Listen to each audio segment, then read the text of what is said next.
Qingming Bridge Historical and Cultural Block is located in the Nanchang district of Wuxi City, which is a typical section of the Beijing-Hangzhou Grand Canal II, declared the World Cultural Heritage.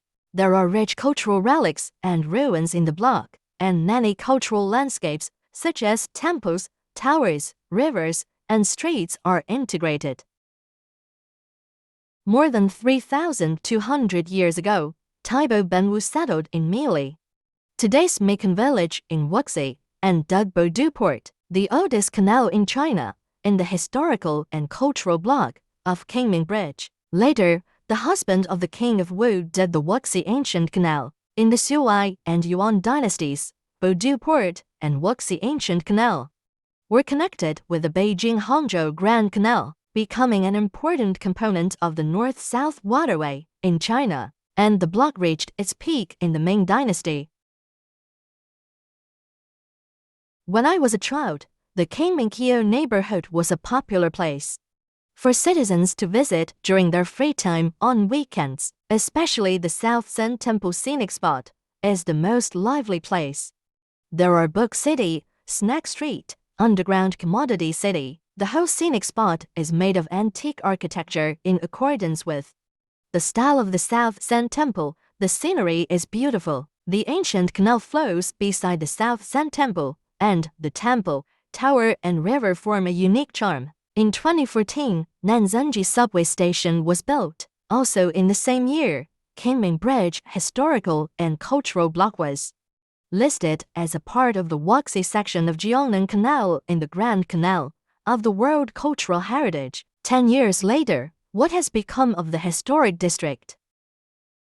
Today, Nanzhen Temple scenic area has not changed much in appearance. Since it is the Chinese New Year, there are more vendors and tourists, and it is still a familiar feeling in my childhood memory. Walk along the ancient canal, walk to the adjacent South Long Street.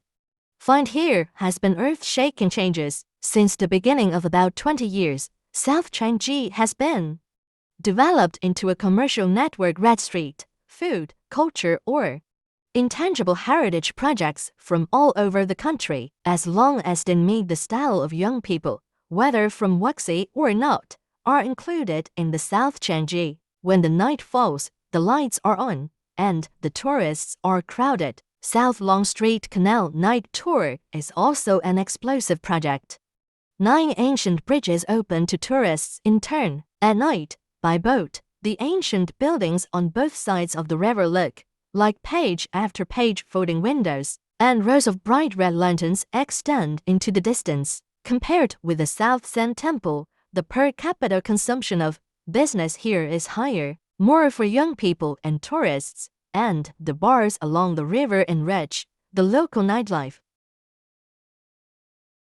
Since the canal section of Qingming block was developed, the business of this block has flourished, and it has become a business card of Wuxi cultural tourism and a tourist destination that the city's citizens are proud of. However, through local research and information, I learned that there are still many problems behind the commercial prosperity of the neighborhood. First, when the block was developed, almost all the indigenous people were removed, and then commercial or real estate projects were implanted, so that the heritage of the settlement lost its traditional living atmosphere and cultural vitality due to hollowing out. At the same time, the extensive transformation process erases the original historical information, and the appearance is uniform. From the point of view of the scene, the sections that have been protected and restored have become neat, unified, and new, with large differences from the original state. Buildings built between 1950 and 1980 that were identified as preserved have disappeared, and modern residential buildings that reflect historical information, such as the changes of times and urban development, have been replaced by Ming and Qing style residential buildings. Second, the commercial development model dismantles the original residential form, remove the indigenous people, transform the historical buildings according to the aesthetic taste of the urban middle class, and finally implant the middle and high-end consumer brands. Residents on both sides of Nanchang Street and on the side of Negotiating Street along the ancient canal have all moved out. The social structure that existed here has been dismembered. The long-formed neighborhood relations and life patterns have been eliminated, and the cultural process has been artificially interrupted. The cultural connotation is replaced.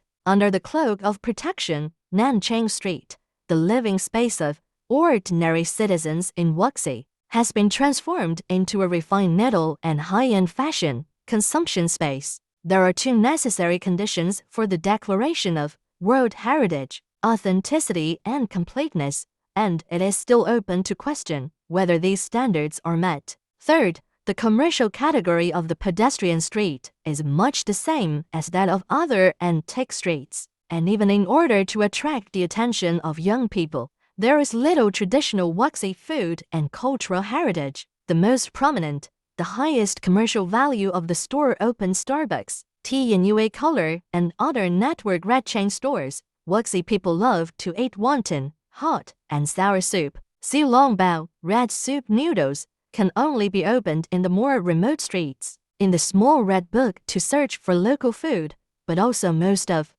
the recommended these foreign brand chain stores, it can be said that it is to seize the habitat of local culture under the unique architectural shell of the ancient canal cultural block.